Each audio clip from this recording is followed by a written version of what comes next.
The fourth wall.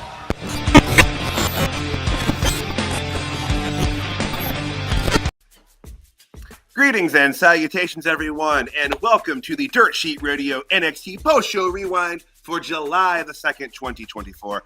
I am Tyler, the Pro Wrestling Hipster, here as always, and flying solo, unfortunately, tonight. Malik and CJ both could not make it, so wish you both to get well soon, and hopefully we'll see you this weekend for Heatwave in Toronto. Well, not literally in Toronto for us, obviously, but you know what I mean.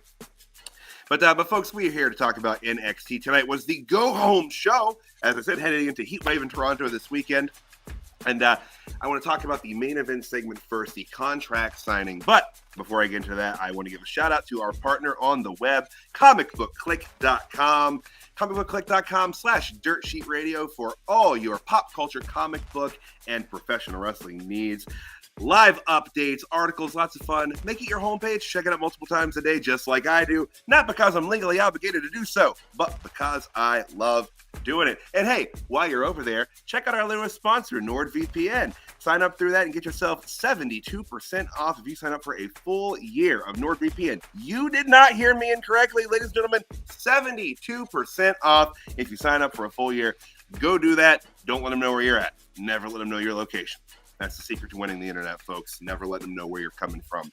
All right, so as I said, tonight's main event segment was the contract signing for the NXT Championship. Trick Williams will be defending against All Ego Ethan Page, Shawn Spears, and the young OG Javon Evans. This was actually a pretty well put together contract signing. I mean, it's a contract signing as a main event segment in a professional wrestling show, so you know what to expect and kind of what you're in for here. It was full of, verbal jabs, personal barbs, and of course, it broke down into a brawl. But I gotta say, the promo work and the timing between all four men was very well done.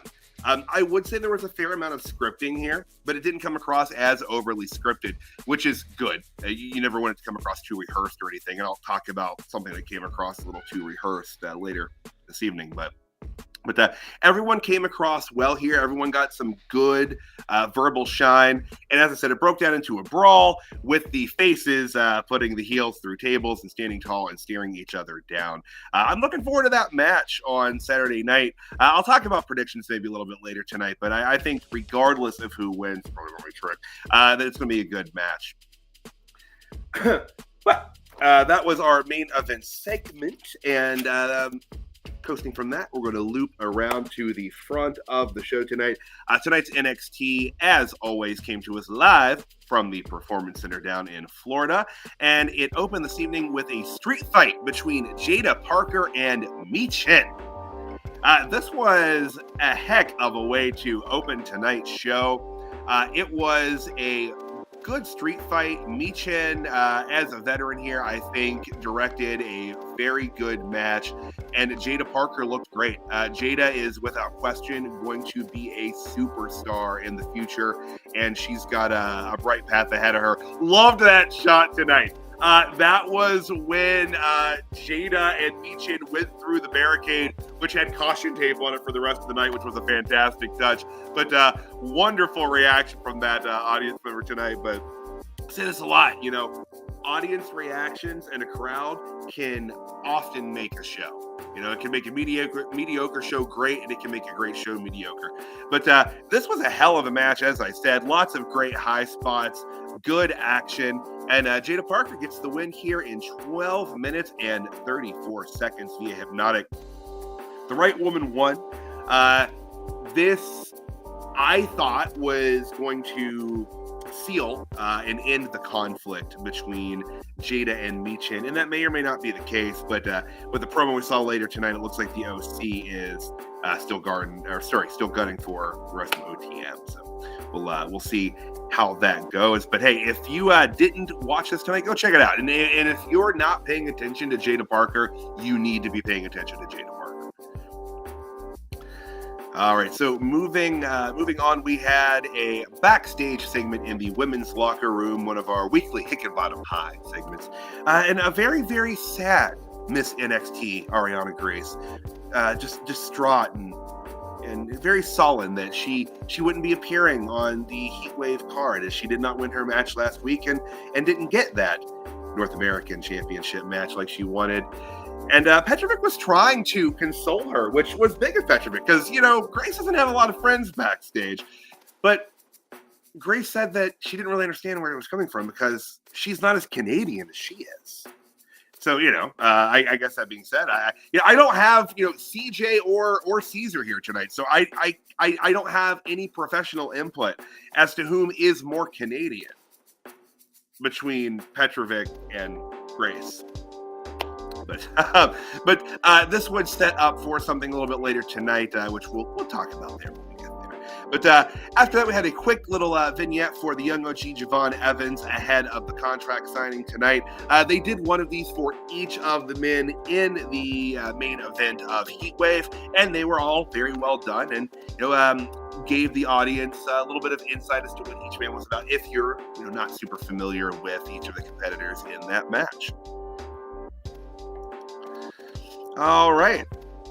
And if I pause momentarily from time to time, I'm just sipping, guys. It's a lot to get through this evening, and you try out doing it. All right. So, next match we had on the card this evening, the New Catch Republic coming down from SmackDown, doing a little moonlighting in NXT, taking on Hank and Tank in tag team action. Hank and Tank looked like they were channeling their inner public enemy here tonight.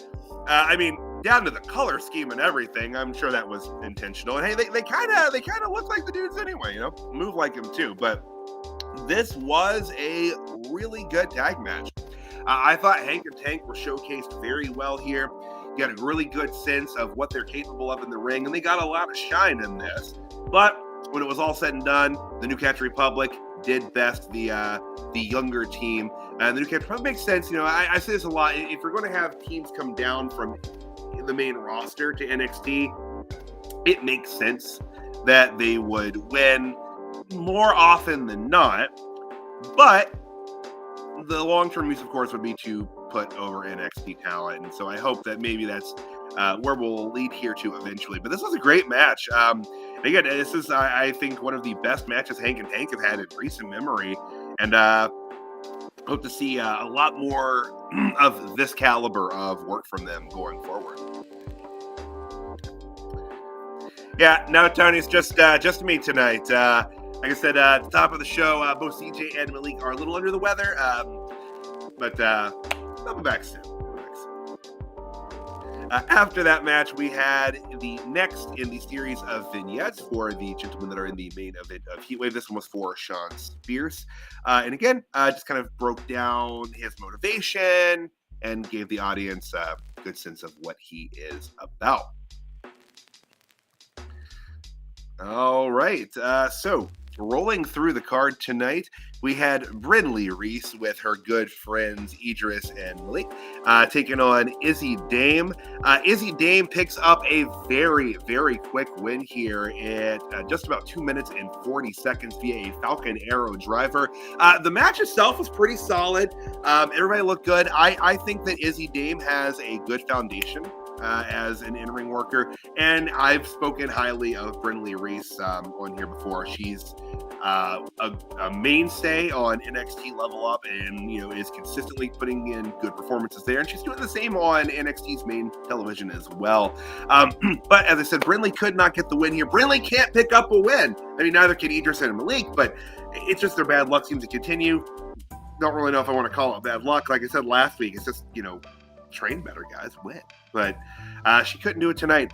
Izzy Dame winning, though, has seemed to have attracted the attention of one Tatum Paxley, which this is growth for Tatum, as she's now chasing after people that don't have championships around their waist. So it's good. Maybe now she's going after someone more for their personality as opposed to the physical things that they can offer. So it's personal growth for her.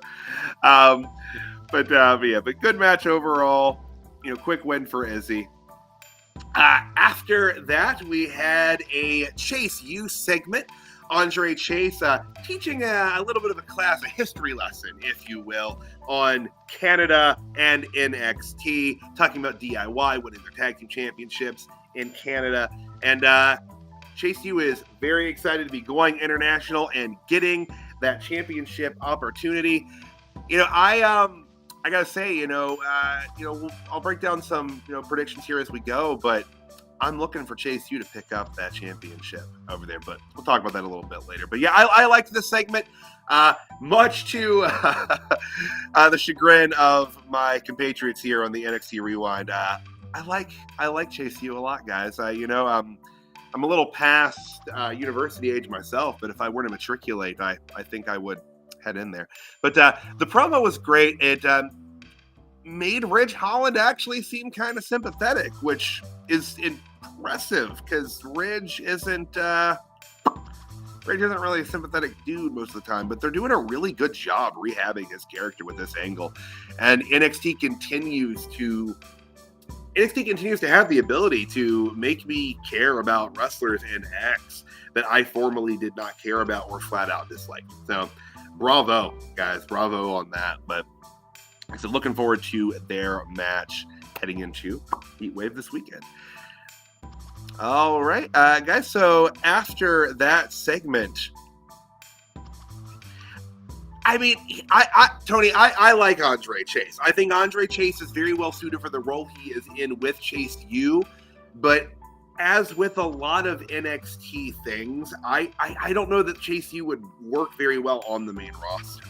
It's a little goofy. It's a little Saturday morning cartoon, which I like. I enjoy those sorts of acts and those sorts of things. But I don't know if that would function well on the main roster. I think it lacks a gravitas that you should probably have to perform there. And while I again think that Andre Chase is very well suited for the role he's in, I don't know if that role should be the main roster. But I digress. We up next had the face-to-face, the last face-to-face between NXT Women's Champion Roxanne Perez and challenger Lola Vice. Y'all, I said earlier that I would be talking about a promo that I didn't think worked as well. And as much as I like Lola Vice, this was probably one of her worst showings on the mic. And you guys, feel free to let me know what you think. I've brought it up on Facebook as well already. But you should not cut a promo that requires you to cry if you are unable to cry on cue. Now, I can speak from experience as someone who has done a fair amount of stage work. Crying on cue is something that's difficult. You have to have the right, the right emotional memories to pull from to do that. And it's hard. And not everyone is capable of crying on command. Not everybody is Cody Rhodes with a Big Show. Two that come to mind very quickly. But this was not good. She was very shaky here. And I don't know if it was that she was overcome with emotion, but the tears did not come. And that just makes you look disingenuous. And I'm not trying to tear into her too much. As I've said, it's difficult to bring tears on cue. But maybe go with a different direction with the promo, or use a different tone of voice or fluctuation or something. I don't know. This could have been directed differently. But hey, it's NXT. It's NXT, guys. And this is what, the talent's here for. They're here to learn and grow. So, it's pick yourself up, dust yourself off, work on that promo, try to cut a better one next week. She's usually decent on the mic, but I mean, she made Roxy look really good here. And this wasn't Roxy's best showing on the mic either. Roxy has been showing improvement in the heel character, as I've said on the show pretty much week to week. But Lola was bad here tonight, and I think that she's capable of improving. She's done better than this before, but no, this was not it. This was not it. I know that you were trying to go for the heartstring pull and go for the emotional appeal, and I get that. That's as a baby face, that's great. That's get that audience appeal, get that sympathy, but it's hard to get sympathy if you can't get legitimate tears. Like I said, it looks like someone trying to apologize for something that they know was wrong, and they're trying to cry, but like nothing's actually there, and it doesn't work. It doesn't work.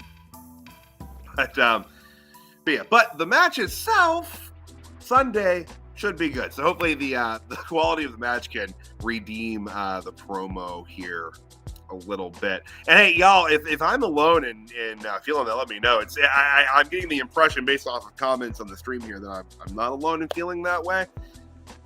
But okay, so moving on from a promo that could have been better delivered to someone who's delivering good promos.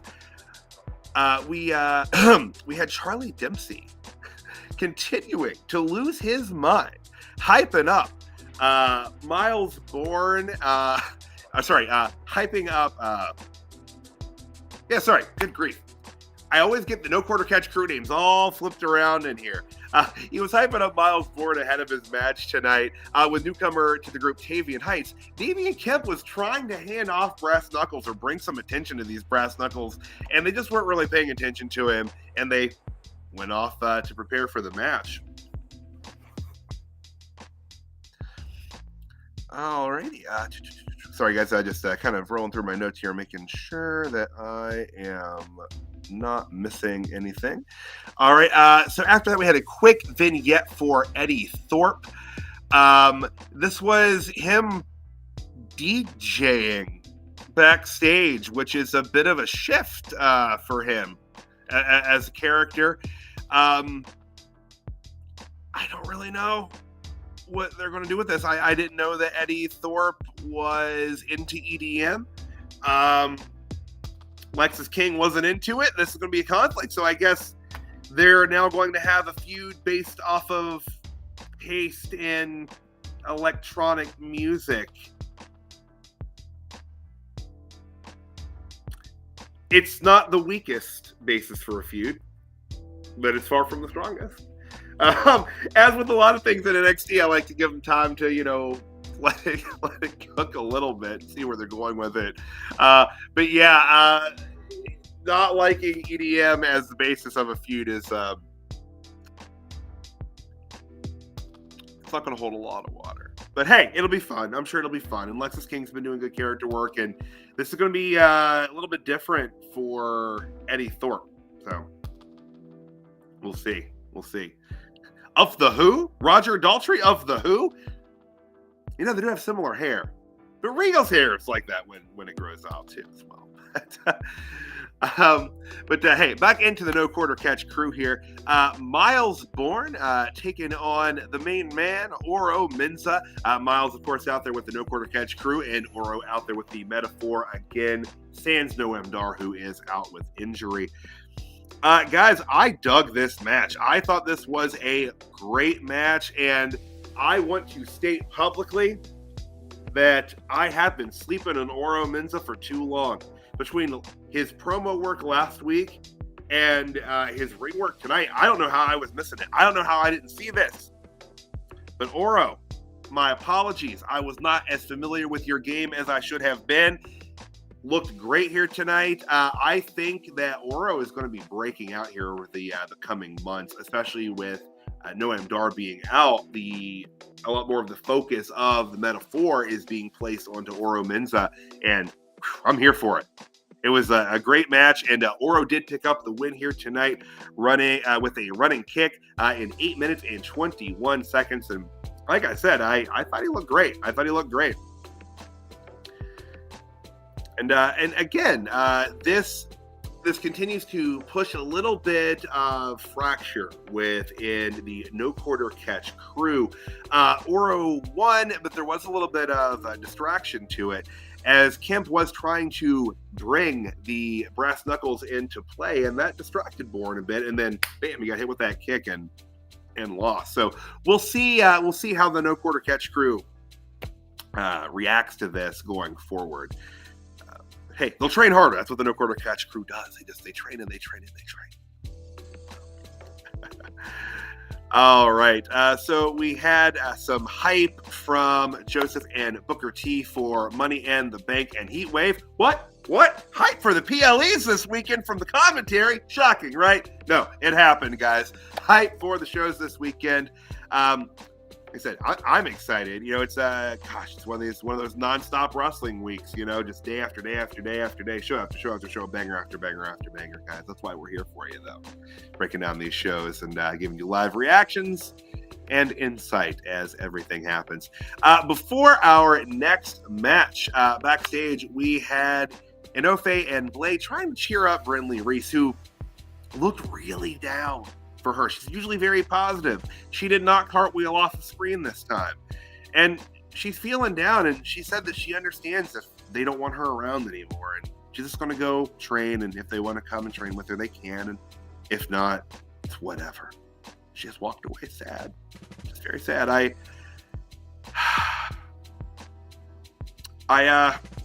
feel for her. She just needs to get a win here. Just needs to get that confidence back. So do some cartwheels, and train harder, I guess, and get better. I don't know. I just want her to do better. It's sad to see her so sad, guys. It's sad to see her sad. I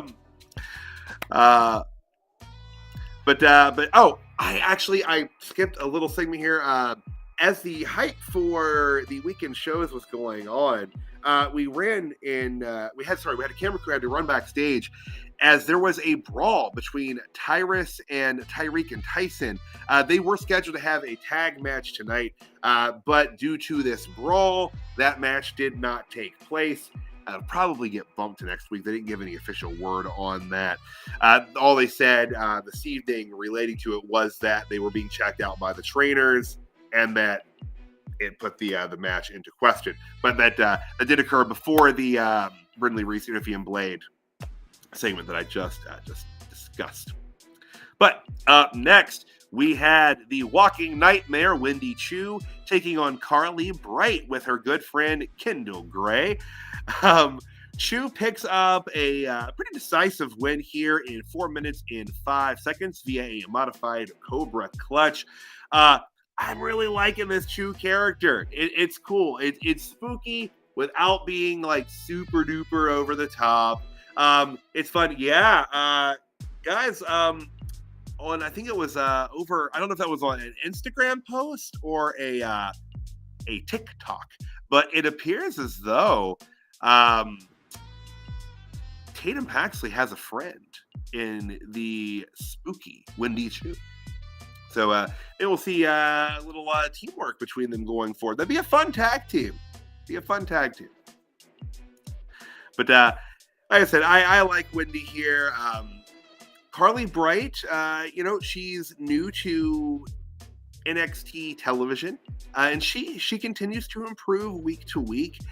I think she's, got to do a little bit more to set herself apart character-wise. It's a little generic, but hey, like I said, she's new. You got to break in with something.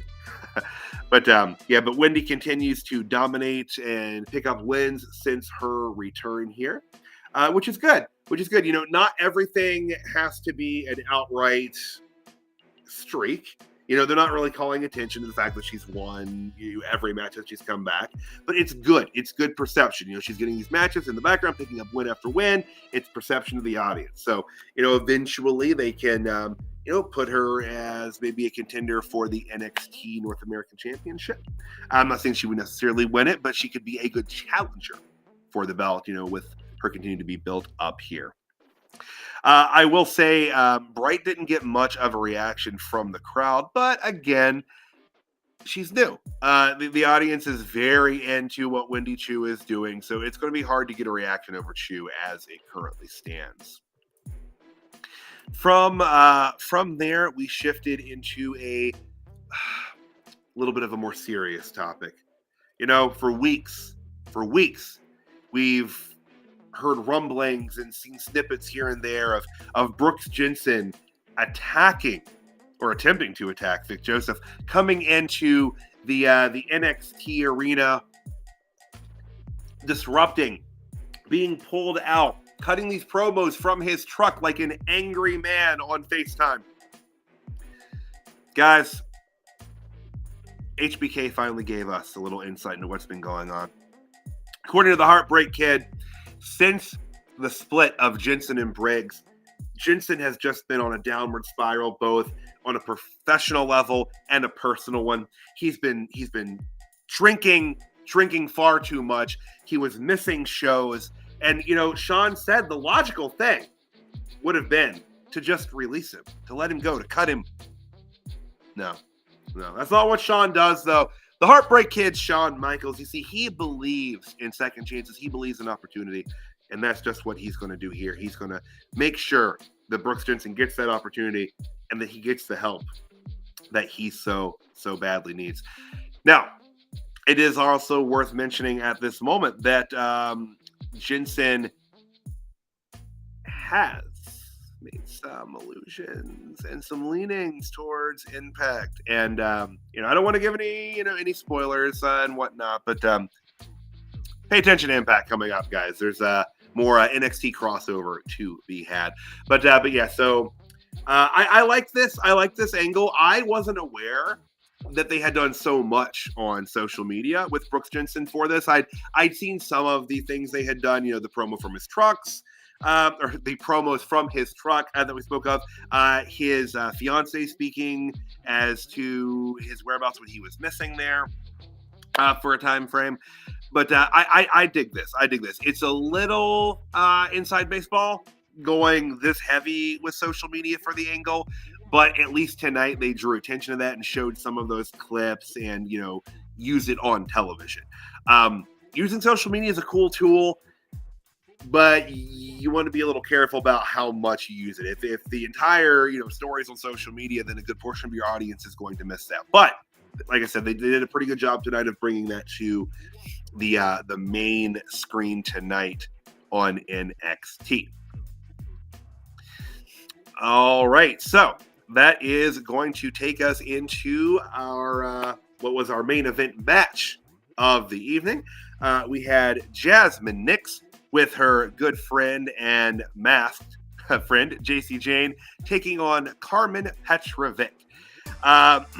Pretty quick match here. Jasmine Nix picks up the win in just about 3 minutes and 50 seconds via that Pele kick that she does oh so well. Solid work from both women here.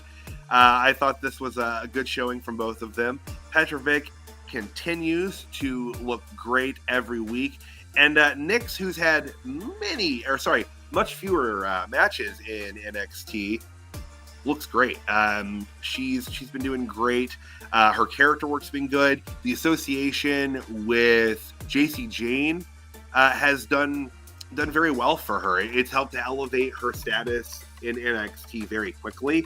And hey, she's doing herself a lot of favors with her in-ring performances as well.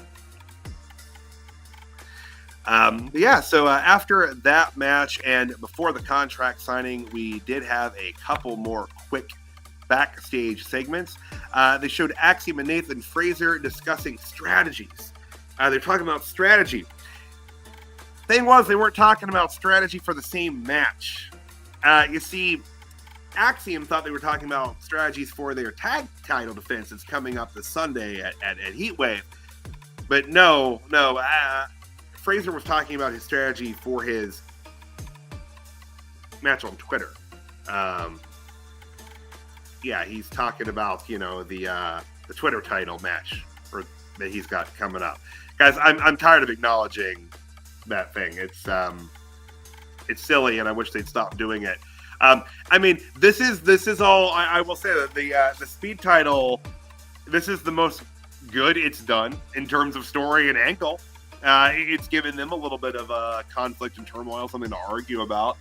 But yeah, he's more concerned about his Speed match than his tag team title defenses coming Sunday.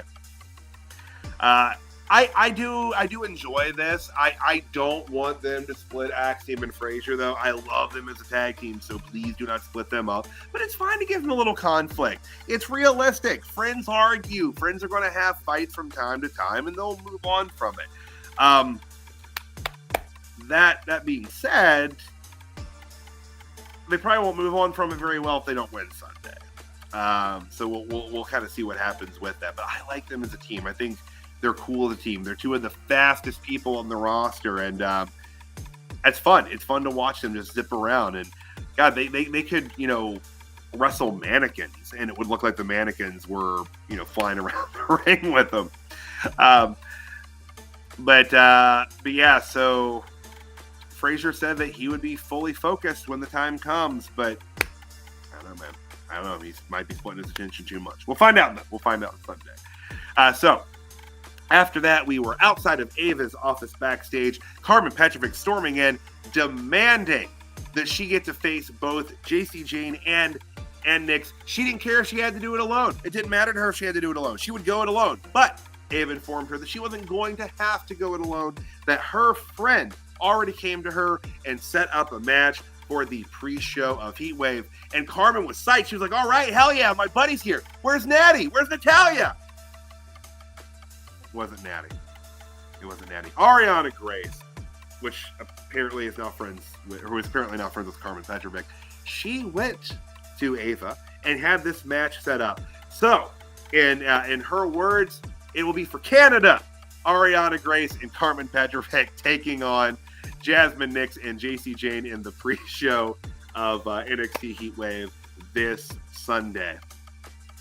After that, we had a quick vignette for Sol Ruca hyping up for her NXT North American Championship match this Sunday against Kalani Jordan. And folks, that's going to take us up to the contract signing. And that is NXT in a nutshell. And folks, before I get into the jobber of the night and the megastar of the night, and some quick predictions for Heatwave this weekend. I want to give a quick shout out to one of our sponsors out there, Monk.com. Monk.com, guys, get yourself some aromatherapy. DSR 10, save yourself 10%.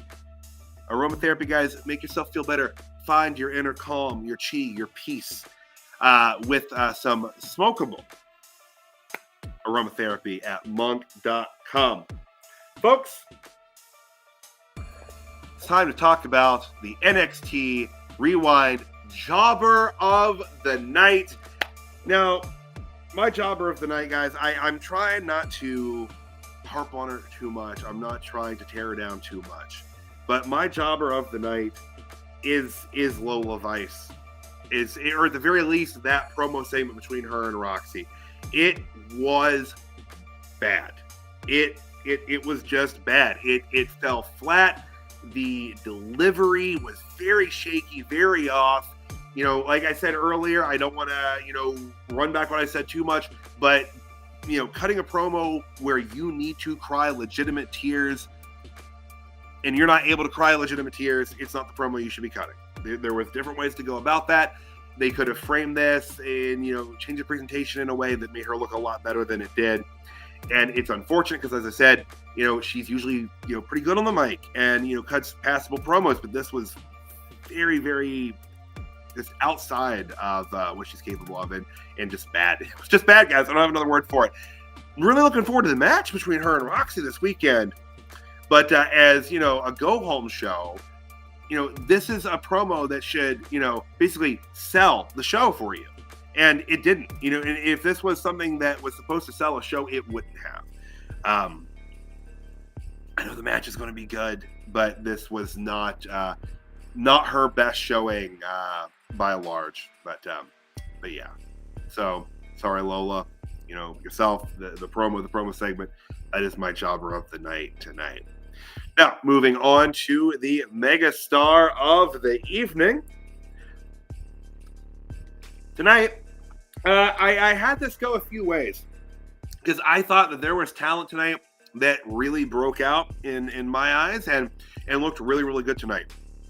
First, Hank and Tank.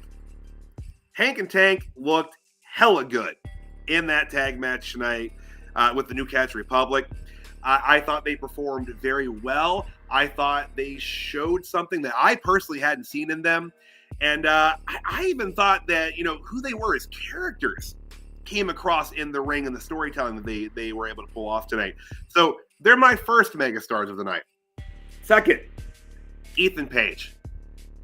Ethan Page is very quickly proving to be one of the smartest signings that NXT has had in a long time. He was great on the mic. He's good on the mic every night. He is so quick. I talked about people being scripted and how things can come across, over rehearsed. He's one of those dudes that I'm assuming is just handed a bullet point sheet. Here's what you need to hit on. This is how long you have. Go out there and make it happen, Captain. And Ethan Page is making it happen on the mic. He's making it happen in the ring. And I think he's got a lot of gold in his future, both metaphorically and literally. I think he's got a bright future ahead of him for sure. It's looking great and sounding great. And I know, guys, I'm sorry that I picked so many megastars, but finally, my third megastar of the night, Oro Mensah. Like I said earlier, I have slept on Oro far too long, apparently. And since the focus has been more on him with the metaphor, he's really broke out and he has stepped into this role and he is hitting home runs with it. I hate to use the old adage of grab the brass ring, pal, but he's doing it. The opportunity came up for him and he is killing it right now. He looked great in the ring tonight. Great win for him. He's cutting good promos like that story last week, the promo he cut last week. It was so heartfelt and so touching. It made him very sympathetic and it made him a real person. Or made him a real person in the eyes of the audience. I mean, I don't want to speak for the entire audience, but at least for me, it made him very real. And it gave a good connection there. And so he is my third and final pick for Megastar of the Night. Now, folks, before I hop into the final plugs and shopkeeping here tonight, I would like to quickly just give some predictions for NXT Heatwave this Sunday night. So the card as it is, let's pull it up here in front of me. Live radio, folks, live radio. All right, so on the pre-show, we have Carmen Petrovic teaming with Ariana Grace, taking on Jasmine Nix and JC Jane. I would look for Nix and Jane to pick up the win here. Ariana Grace is going to take the pin. It's not going to really hurt her to lose. It's perfectly fine if she loses. She's more character-driven, and she's good at it. She's fun. And it just kind of gives Carmen a place to be on the card as well. So probably not going to be a super long match, but I would look for Jasmine and Nix to pick up the win there. I mean, they're not going to do it, without doing, underhanded heel tactics. That mask will probably come into play. Moving up the card, Chase U in a tag team opportunity against Axiom and Nathan Fraser. I want Nathan Fraser and Axiom to stay together as tag team. I struggle to see how that's going to happen because I don't think they're retaining these tag team championships Sunday. I do think that Chase U is going to win the titles, and I think it will be through slightly heelish tactics via Rich Holland. I think that the angle that they've been pushing with Ridge, quote, lending helping hands here and there via leverage pins, taking shots outside the ring, whatever it is. Interference is interference, and Rich keeps doing that. And not everyone in Chase U seems to have an issue with it, but I think that in the interest of also continuing that angle on that story, Chase U wins here. Chase U wins here, and it will be via the help of Rich. Next on the card, Kalani Jordan and Sol Ruka. Kalani's title reign has been off to a shaky start, to put it lightly. We've talked on air here about how her promo work's not been the greatest. She's good in ring. She's very good in ring, but the promo work hasn't been there, and she's not been coming across like a champion.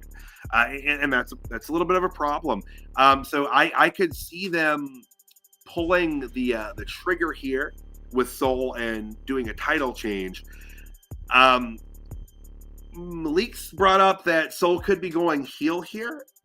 I think it's possible. If Sol loses, heel turn absolutely imminent. I don't know. I don't know if Kalani wins here or not. I think that I don't know. I hate to be negative on here, but in the interest of the NXT Championship or the NXT North American Championship, I think it would be better to do a title change. I think that Sol would be able to run with the title a little bit better than Kalani has so far. Like I said, Kalani is good in ring, but maybe this was a little too much too soon for her. It's just a matter of opinion. I'm not saying that she can't turn it around. If she does retain Sunday, I hope that she can turn around. But that being said, I don't particularly look for her to retain on Sunday. I think that Sol Ruka ends up winning the North American Championship and being the second woman to hold that title. Next on the card, the Men's North American Championship. We have Wes Lee getting his shot against Obafemi. Now, if Wes loses, he does not receive another championship opportunity as long as Oba holds the title. Wes Lee will not be receiving another championship opportunity for a while. I don't see them pulling this belt off of Oba so quickly. I'm